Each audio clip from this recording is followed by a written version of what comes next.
নমস্কাৰ, এটা নতুন ভিডিঅ'লৈ আপোনালোকক পুনৰবাৰ স্বাগতম জনাইছোঁ। আশা কৰোঁ আপোনালোক সকলো ভালে কুশলে আছে আৰু আপোনালোকৰ আশীৰ্বাদত ময়ো ভালে আছোঁ। যোৱাকালি যিটো ভিডিঅ' ৰাতি দিছিলোঁ আচলতে খুব লৰালৰিকৈ দিলোঁ।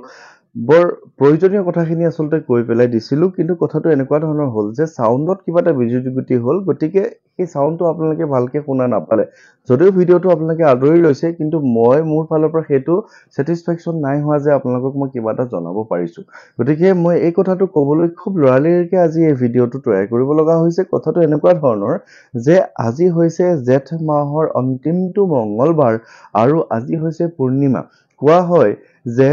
জেঠ মাহৰ যিকোনো এটা মঙ্গলবাৰত হনুমানজী আৰু ৰামচন্দ্ৰৰ প্ৰথম সাক্ষাৎ হৈছিল। এনেধৰণে কোৱা হয় যে জেঠ মাহৰ শেষৰ মঙ্গলবাৰটোত হনুমানজী আৰু ৰামচন্দ্ৰৰ সাক্ষাৎ হৈছিল, আৰু এনেকৈও কোৱা হয় যে জেঠ মাহৰ পূৰ্ণিমা দিনটোত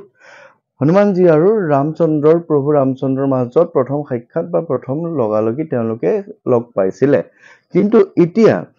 আজিৰ এনেকুৱা এটা দিন আপোনালোকৰ মাজত বা আমাৰ মাজলৈ আহিল। এই দিনটো হৈছে পূৰ্ণিমা দিন, লগতে আজি হৈছে মঙ্গলবাৰ, জেঠ মাহৰ শেষৰটো মঙ্গলবাৰ। গতিকে আজিৰ দিনটোত আচলতে গোটেই বিশ্ববাসীৰ বাবে, সমগ্ৰ ভাৰতবাসীৰ বাবে, সকলোৰে বাবে এটা খুব ডাঙৰ, আমাৰ যি হিন্দু ধৰ্মাৱলম্বী লোকসকল আছে বা যিসকল আমি সনাতন ধৰ্মী লোক আছোঁ, আমাৰ কাৰণে খুবেই এটা খুব ভাল দিন আচলতে হনুমানজীক স্মৰণ কৰা। কাৰণ আজিৰ দিনটোত যদি তেখেতক আমি খুব সুন্দৰকৈ স্মৰণ কৰিব পাৰোঁ, তেখেতে মানুহ ৰূপত আহিও আমাক সহায় কৰে বুলি বিভিন্ন ধৰণৰ ভিডিঅ'ত ইতিমধ্যে প্ৰকাশ আগৰ ভিডিঅ'বিলাকত মানুহে কৰিছে। গতিকে এনেধৰণে কেইটামান সাধাৰণ নিয়ম আপোনালোকক যোৱাকালিও মই কৈছোঁ, আজিও ক'ম। যিহেতু যোৱাকালিৰ ভিডিঅ'টোত আচলতে শব্দৰ অসুবিধা হ'ল, আজি মই থুলমূলকৈ আকৌ কথাখিনি কৈ দিওঁ যে আজি আপোনালোকে সন্ধিয়া সময়ত বেলি ডুবাৰ পিছত এদিনৰ এটা সংকল্প লওক, যি সংকল্পই আপোনাৰ বিভিন্ন ধৰণৰ সমস্যাৰ পৰা মুক্ত কৰিব। কিন্তু আকৌ কৈছোঁ, ধাৰ ঋণৰ সমস্যাটো কিছু সুকীয়া। ভগৱানক আপুনি কওক, সংকল্প লওক যাতে আপোনাৰ ধাৰ ঋণখিনিৰ পৰা আপুনি মুক্ত কৰিবলৈ আপোনাৰ কৰ্মস্থান আপোনাৰ বৃদ্ধি কৰক, তেওঁ আপোনাৰ উপাৰ্জন বৃদ্ধি কৰক। কেতিয়াও নক'ব যে প্ৰভু আপুনি আমাৰ ধাৰ ঋণখিনি মাৰি দিয়ক, কোনো কাৰণে এইটো সম্ভৱ নহয়। ভুল কৰি আছে আপোনালোকে, কাৰণ মোক ফোন কৰিলে মই বুজি পাওঁ আপোনালোকে কেনেধৰণে কি কথা ক'ব বিচাৰিছে বা কেনেধৰণে কয়। সেইদিনা মাজতে এগৰাকীয়ে ফোন কৰিছে যে তেওঁ হাজবেণ্ডে ভাল কামো কৰিবলৈ মন নকৰে, তেওঁ মানে ৱাইফে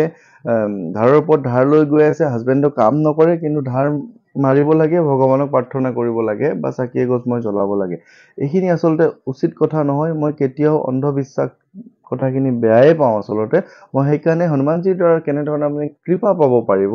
সেই কথাখিনিহে ক'বলৈ বিচাৰি থাকোঁ, আৰু সেনেধৰণে সকলোৱে সুফল পাইছে। অসমৰ বৰ্তমান হাজাৰ হাজাৰ লোকে বিভিন্ন ধৰণে এনেধৰণে সুফল পাইছে। ভিডিঅ'খিনি চাই হওক বা মই নিজে গৈ তেওঁলোকক পৰামৰ্শ দি অহাৰ পিছতে হওক বা যেনেধৰণে হওক তেওঁলোকে সুফল পাইছে, যিখিনি আপোনালোকে কমেণ্টতে গম পাই থাকে যিসকলে মোৰ পৰা সুফল পাইছে। গতিকে মোৰো মনটো ভাল লাগে। সেইকাৰণে আজি আপোনালোকক এটা খুব ভাল উপদেশ দিবলৈ বিচাৰিম যে আপোনালোকে আজি এদিনৰ এটা সংকল্প লওক, ন্যূনতম 3 বাৰ পাঠ কৰিব আৰু খুব বেছি 100 বাৰ পাঠ কৰিব পাৰিব। ন্যূনতম 3 বাৰ এইকাৰণে পাঠ কৰিব কৈছোঁ যে যদি আপোনালোকৰ খুব বেছি বিপদ হৈছে, খুব বেছি অসুবিধা হৈছে, কোনোফালে বাট মুকলি হোৱা নাই, কোনোফালে শান্তি পোৱা নাই, ঘৰত কোনোবাই তন্ত্ৰ মন্ত্ৰ বেজালি কৰি আপোনাৰ ঘৰ শেষ কৰি দিছে, কাৰোবাৰ বিয়া খেলিমেলি কৰি দিছে, কাৰোবাৰ সন্তানৰ কিবা খেলিমেলি কৰিছে, কাৰোবাৰ সন্তান নোহোৱা কৰি দিছে, ভূত প্ৰেতৰ কিবা শব্দ হৈছে, ঘৰৰ ওপৰত টিঙত শব্দ হয় বা ঘৰখনত সোমালে আপোনাৰ নিগেটিভিটি আহে, টকা পইচাবোৰ আহে, ক'ত খৰচ হয় গম নাপায়। এনেবোৰ বহুত ডাঙৰ বিপদ যদি আপোনাৰ জীৱনত আহিছে, কোনোবা যদি ICUত আছে, খুব ডাঙৰ বিপদত পৰি আছে, তেনেহ'লে আপোনালোকে 3 বাৰ হনুমান চালিচা পাঠৰ সংকল্পৰ লগতে আপুনি এবাৰ বজৰংগ বাণখন আজিৰ এই দিনটোত আপুনি পাঠ কৰক। আপুনি বিভিন্ন ধৰণে আপুনি সুফল লাভ কৰিব পাৰিব। আৰু যদি আপোনাৰ কোনো ধৰণৰ তেনেকুৱা বৃহৎ সমস্যা নাই, তেনেহ'লে আপুনি 3 বাৰৰ পৰা ন্যূনতম আপুনি 100 বাৰলৈকে পাঠ কৰিব পাৰে। 3 বাৰ, 5 বাৰ, 7 বাৰ, 11 বাৰ, 21 বাৰ, 31 বাৰ, 41 বাৰ, 45 বাৰ, 51 বাৰ, 61 বাৰ, তেনেকৈ 101 বাৰলৈকে বা 100 বাৰলৈকে আপোনালোকে পাঠ কৰিব পাৰে। আজিৰ দিনটোত খুবেই ভাল, খুব মংগলময় হ'ব আপোনাৰ দিনটো আজি বা আপোনাৰ আগন্তুক সময়বোৰ। কিন্তু ইয়াতে এটা কথা হ'ল, আপুনি সংকল্প ল'ব কেনেকৈ, প্ৰয়োজনীয় কি কি সামগ্ৰী লাগিব সেই কথাখিনি কৈ দিওঁ। প্ৰথমতে লাগিব তেখেতৰ এখন ফটো, এখন সৰু, যদি আসন আছে ঘৰতে তেনেহ'লে নালাগে, যদি আসন নাই তেনেহ'লে অস্থায়ী আসন পাতিবৰ কাৰণে এখন সৰু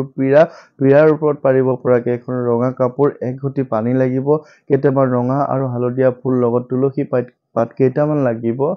লগতে আপুনি লাগিব বুনিয়া লাডু হিচাপে প্ৰসাদ হিচাপে বুনিয়া লাডু লগত যদি অন্য প্ৰসাদ আপুনি ইচ্ছা অনুযায়ী দিব পাৰে সেইটো আপোনাৰ সম্পূৰ্ণ ব্যক্তিগত তাত মোৰ ধৰণৰ কোনো কথা নাই কিন্তু বুনিয়া লাডু আপুনি এটা তেললৈ অৰ্পণ কৰিব লাগিবই যদি আপুনি নিজৰ কাৰণেও ভোগ বা প্ৰসাদ হিচাপে গ্ৰহণ কৰিব পাৰে আপুনি ঘৰৰ সদস্য অনুযায়ী কিমান আনে সেইটো আপোনাৰ ব্যক্তিগত কিন্তু এটা বুনিয়া লাডু তেখেতক কাইলৈ অৰ্পণ কৰাটো খুবেই বেছি জৰুৰী লগত আপুনি বহিবলৈ এখন আসন আপোনাৰ আগৰ পৰা যিহেতু কঠ বা ধৰাত ধাৰি তেনেকুৱা ধৰণৰ আছে আপুনি তেনেকৈ পাঠ কৰিবলৈ বহিব পাৰিব লগত আপুনি লাগিব ধূপ ধূনা বা তেনেধৰণে আপুনি যেনেধৰণে ভগৱানক স্তুতি কৰোঁতে চাকি এগছি দিয়া হয় তেনেধৰণে আপুনি কৰিব লাগিব ইয়াতে কথাখিনি মই সামগ্ৰীখিনি কৈ ল'লোঁ তাৰপিছত কৈছোঁ যে আপুনি পীড়াখন পাৰি তাত ৰঙা কাপোৰখন পাৰি তাত হনুমানজিক আপুনি স্থাপন কৰি আপুনি তাতে ভোগ হিচাপে তেখেতৰ এটা বুনিয়া লাডু দিব ফুলখিনিৰ ওচৰে পাজৰে দিব লগত অন্য প্ৰসাদ দিব বিচাৰিলে যদি ক্ষীৰ বনাব বিচাৰে সেই ক্ষীৰকণৰ ওপৰতে আপোনাৰ বাতি এটাতে বুনিয়া লাডুটো দিব বা অন্য যি আপুনি তেওঁলোক ভোগ হিচাপে দিব বিচাৰে দিব পাৰে তাৰপিছত আপুনি পানী ঘটিটো আপোনাৰ ভগৱানৰ ফালৰ পৰা চালে সোঁ হাত হ'ব আৰু আপোনাৰ ফালৰ পৰা ঘূৰি চালে আপোনাৰ বাওঁ হাতে ৰাখিব লাগিব আপোনাৰ পানী ঘটিটো আৰু ভগৱানৰ ফালৰ পৰা সোঁ হাত হ'ব আৰু যদি আপুনি অন্য প্ৰসাদ দিব ফল মূল দিব বিচাৰে তেনেহ'লে আপোনাৰ সোঁ হাতে ৰাখিব লাগিব তেনেধৰণে ৰাখি আপুনি খুব সুন্দৰকৈ ৰামক আপুনি স্তুতি কৰি ৰাম স্তুতি যিটো আছে ৰাম স্তুতি ভাগ কৰিও কৰিব পাৰে বা জয় শ্ৰী ৰামকে 3বাৰ কৰি ৰামক স্মৰণ কৰি আপুনি নিজৰ সমস্যাখিনি কৈ জয় শ্ৰী ৰাম জয় শ্ৰী ৰাম জয় শ্ৰী ৰাম জয় হনুমান জয় হনুমান এনেধৰণে কৈ নিজৰ সমস্যাখিনি খুব সুন্দৰকৈ ক্লিয়াৰ কৰি লৈ আপুনি পাঠ কৰিব পাৰে ন্যূনতম 3বাৰ আপুনি পাঠ কৰিব তাৰ পৰা আপুনি পাঠ কৰি যাব আপোনাৰ ইচ্ছা অনুযায়ী খুব বেছি বিপদ হলে বজৰংগ বাণখন পাঠ কৰিব পাৰিব পানী ঘটিটো যেতিয়া আপোনাৰ পাঠ কৰা হ'ব তেতিয়া কোৱা হয় যে বজৰংগ বাণ আৰু হনুমান চালিচাৰ যিখিনি শক্তি সেই শক্তিখিনি পানীখিনিয়ে লৈ লয় গতিকে আপুনি সেই পানীখিনি ভৱিষ্যতৰ কাৰণে ডাঙৰ বটলত ভৰাই ধুনীয়াকৈ ৰাখিব পাৰিব ভয়ভূত লাগিলে বিভিন্ন বিপদ আপদ হলে শুভ কাম কৰিব সময়ত আপুনি সেই পানীৰ পৰা অকণমান লৈ আপুনি খাব পাৰে বা গোটেই ঘৰখনত আপুনি মাজে সময়ে নিগেটিভিটি দূৰ কৰিবৰ কাৰণে ছটিয়াই থাকিব পাৰে পানীখিনি শেষ নহয় শেষ হলে আপুনি মূল পানী অলপ থাকিলেও তাতে আপুনি ভৰাই আপুনি ৰাখিব পাৰিব তাৰপিছত যি প্ৰসাদ আপুনি ভগৱানলৈ বুলি উৎসৰ্গা কৰিছিলে চাকি গছ নুমোৱাৰ পিছতে সেই প্ৰসাদ ভাগ আপুনি ধুনীয়াকৈ ভগৱানৰ নামত আপুনি লাহেকৈ আপোনাৰ ঘৰৰ বাউণ্ডৰীৰ ভিতৰতে আপুনি গছ এডালৰ তলত থৈ দিব যাতে চৰাই চিৰিকটি সেই বা ভগৱান হিচাপে কোনো এজনে খাব পাৰে কাৰণ ভগৱানলৈ অকণমান ভোগ দিছোঁ ভগৱানে আহি নামি খাব নোৱাৰে কাৰণ আমি ভাবিব লাগিব যে তেওঁক অৰ্পণ কৰিছোঁ যে তেওঁৱে খাব কোনে খায় সেইটো আপোনাৰ চাবলগীয়া আৰু নহয় ধুনীয়াকৈ আপুনি বাহিৰত থৈ দিব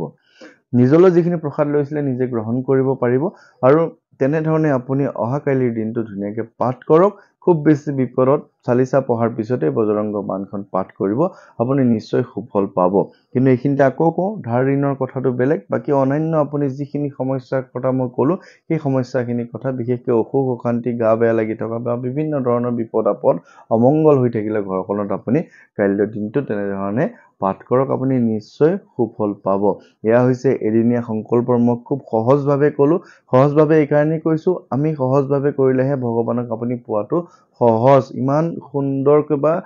সুন্দৰকৈ কথাখিনি কৈছোঁ তেনেধৰণে আপুনি কৰক বৰ বেছি ব্যয়বহুললৈ নাযাব কাৰণ সেইখিনি বস্তু বিচাৰি আনোতেই বা বেলেগ ভিডিঅ' বা বেলেগে যেনেধৰণে কয় সেইখিনি বস্তু বিচাৰোঁতে কাইলৈ আপোনাৰ দিনটো গুচি যাব ইমানেই গৰম পৰিছে আপোনালোকে নিশ্চয় গম পাইছে কেনেধৰণৰ কি হৈছে গতিকে মই আপোনালোকক খুব সহজভাৱে এই কথাখিনি ক'লোঁ শ্বেয়াৰ কৰি দিব আজিৰ দিনটোৰ ভিতৰতে যিসকলে পাব তেওঁলোকে ইচ্ছা অনুযায়ী বা যিসকলে কৰিব বিচাৰে তেনেধৰণে কৰিব পাৰিব আৰু মোৰ এই ভিডিঅ'টো এইসকলৰ ওচৰলৈহে যাব যিসকলে আজিৰ দিনটো তেনেধৰণে কৰিব বিচাৰিব আৰু ময়ো আজি সন্ধিয়া বা ৰাতি হনুমান চালিচাৰ পিছতে বজৰংগ বাণখন নিজৰ লগতে সমগ্ৰ বিশ্ববাসীৰ লগতে আপোনালোকে যিসকলে মোক কৈ আছে তেওঁলোকৰ কুশল মংগল কামনা কৰি মই এবাৰ বজৰংগ বাণখন পাঠ কৰিম মই নাজানো মোৰ ইয়াতে পাঠ কৰিলে কিমানখিনি সুফল বা ফলদায়ক হ'ব আপোনালোকৰ কাৰণে তথাপি মই মোৰ নিজৰ ফালৰ পৰা আপোনালোকৰ হৈ এবাৰ বজৰংগ বাণখন পাঠ কৰিম গতিকে সকলোৰে কুশল মংগল কামনা কৰিছোঁ এই ভিডিঅ'টোৱে আশা কৰোঁ আপোনালোকক কিছু সংখ্যক হ'লেও কিছু সময়ৰ কাৰণে হ'লেও উপকৃত কৰিব এনেধৰণে কৰক ভগৱানৰ কৃপা পাবলৈ বৰ বিশেষ আপুনি একো কৰিব নালাগে তেখেতক আপুনি মাতিলেই ভালকৈ সকলো ধৰণৰ সুফল পাব গতিকে আজিৰ ভিডিঅ'টো ইমানেই সকলোৱে কুশল মংগল কামনা কৰিছোঁ ধন্যবাদ।